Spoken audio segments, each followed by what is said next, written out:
rather than using one tuk-tuk for one person, using one common transportation is very important to reduce our carbon emission. So then we are getting off with our bikes in Gampaha, and then 22nd of March is the World Water Day. We are joining with the World Water Day celebrations and in Biyagama, so Environmental Ministry and United Nations Development Programs, we all are getting together to bring back the nation attention to protect water.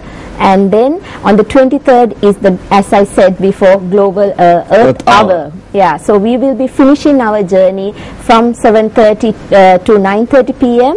The whole nation will be celebrating Earth Hour, switching off light for hour to show that we can sacrifice with switching off unessential light bulbs and be in little bit of dark because we want to protect Mother Earth. So that is the end of the journey. Then 24th, we all will be, our youngsters will be going back to continue their journey for another 2 years. So next 2 years, we will be with all the youth and further strengthening them to become real green leaders. So that's the journey. Excellent. Now coming back to the bikes, how many bikes are we talking about? We are talking about 30 riders, so including this youth, and we have some other elderly people like us. So we will be the trainers, and we have other like Jay, we have other international volunteers, one from Spain, one from UK, and another one from US. I see. So we all will be riding with them. So now all these riders are volunteers, I take it? Yes, that is true, and we also have another 25 plus or 28 plus. We don't know the exact numbers because we are the Sri Lanka Army, some people from Army and some people from police are joining with us to ride. On the ride? Yes. So I take it if the public wants to join, they can? Yes, of course, if they can bring their own bike and join wherever they feel like joining along that route which I mentioned before, they can come and ride and then learn about environment. We will be watching our wetlands, we will be watching birds and nature watching, doing some yoga and environmental meditation and music, and how you can use nature to relax yourself. So it's all because the idea is to talk about inner change and then to get connected with nature. So it's a beautiful experience. This is actually very interesting to note, because if you out there, if you are interested in joining along in the ride, you can do so. Now my next question to you is, if somebody out there in Sri Lanka, if they want to join in the cause, what can they do? How can they get in touch with you? Yes, they can really call us or email us. The number to call us is 071 809 8847. Could you repeat that again, please? 071 809 8847. And then if they want to email us, ecovsl@gmail.com.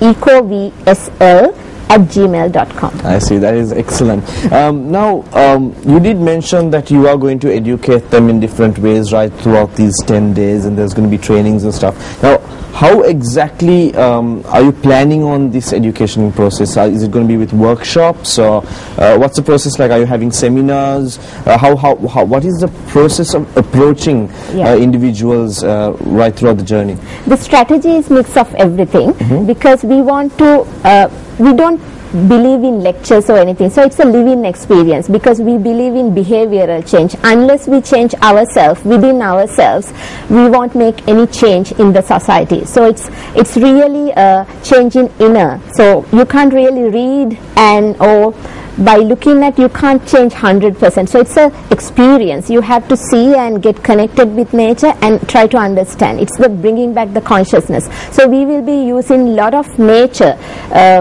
insects or existing plants or anything, butterflies, bees. We will be using them to educate our youngsters how to love, give loving kindness to these creatures, and seen and unseen creatures, the importance of them. So at the same time, as you said, we will be using more visuals and presentations and physical activities, all interesting workshop styles as well as electronic ways. At the same time, we will be giving some adventure training for them to become real leaders, to get the personality developed. And we will be teaching them how to speak to media, how to speak to public. We will be doing some street drama and also going to visiting houses and be polite, how to talk to people, how to really convey the message very effectively and discuss. So that is the way of, so it's a total living experience, and we don't know when we are using those strategies, but it's the process. Okay, I'm going to throw a question to both of you, and I'm going to start with Jay. Jay, now you are from San Francisco. What would you say, how big would you say the problem of climate change and its repercussions is there? Well, climate change is not just a local issue, but it's a global issue, and I think over the past 10 years there's been a lot more research, a lot more consciousness just about the earth and how humans, our eco-footprints, the things we're using, the things we're buying, the electronics, you know, the cars we use, how that's impacting the earth. And you know, what we do at the Christie Field Center is not just to talk about how climate change is affecting the San Francisco community. We're seeing it. There's sea level rise across the United States, but it's the basic understanding that us as a community, as a society, what are the personal things we're doing, that we're using, that are increasing this ecological footprint and thus contributing to this issue of climate change, and you're seeing all this in weather patterns, rising sea levels that are affecting people all around the world. I see. And how is the issue here in Sri Lanka? Of course, compared to San Francisco, we are a more greener country and a lot smaller. How big is the issue here? So being an island, we are more vulnerable because we don't have anywhere else to go when the sea level rise is taking place.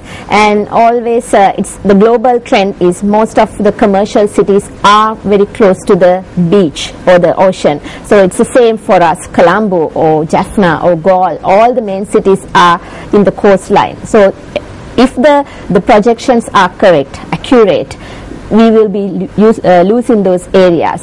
And also it is very serious, as you know, the changes, the sudden changes of our monsoon rain patterns and the amount of rain that we are getting, and within very short period it's really flash floods or runoff. So those are very, very badly affecting us, and at the same time we can get ready for those things. We can the food security is going to be a big issue for us, so we want to get ready for that rather than getting ready for Yala or Mahada main seasons. We can really get ready for the shorter seasons or shorter crop harvests. Unless we get ready, get adapted to such situations, it's going to be disaster.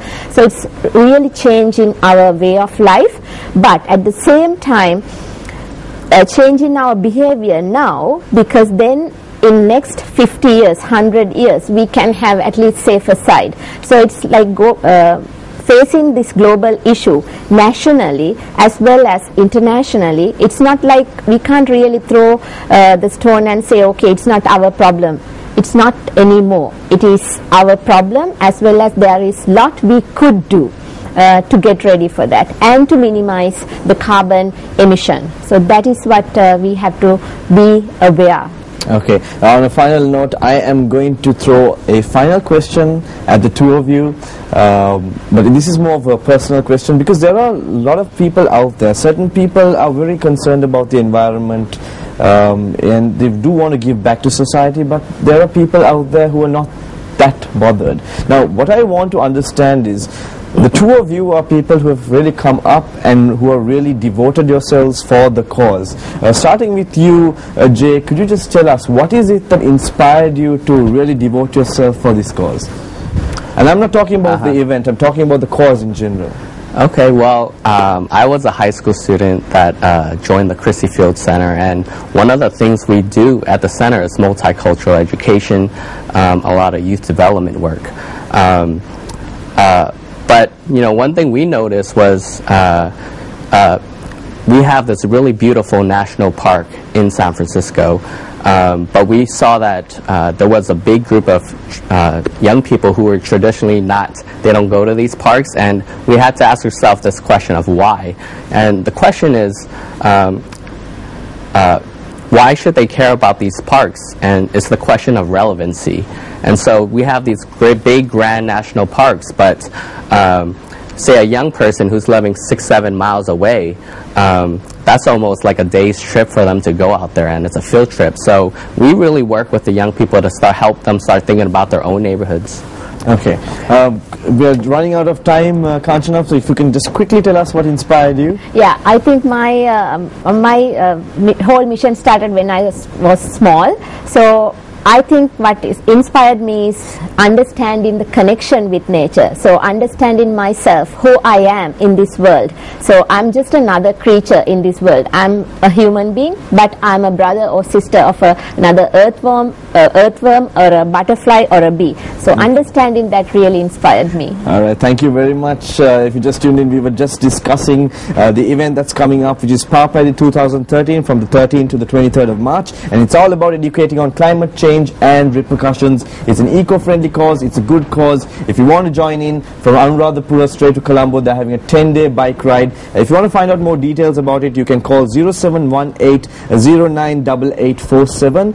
That is 0718-098847, or email them on ecobsi@gmail.com. So thank you very much, Kanchana, and thank you very much, Jay, for joining us on this morning's show. I do hope you have a pleasant stay here in Sri Lanka till you do head back. So thank you very much, guys, and all the best for the event that is coming up. You are watching Good Morning Sri Lanka. We'll be right back after this break.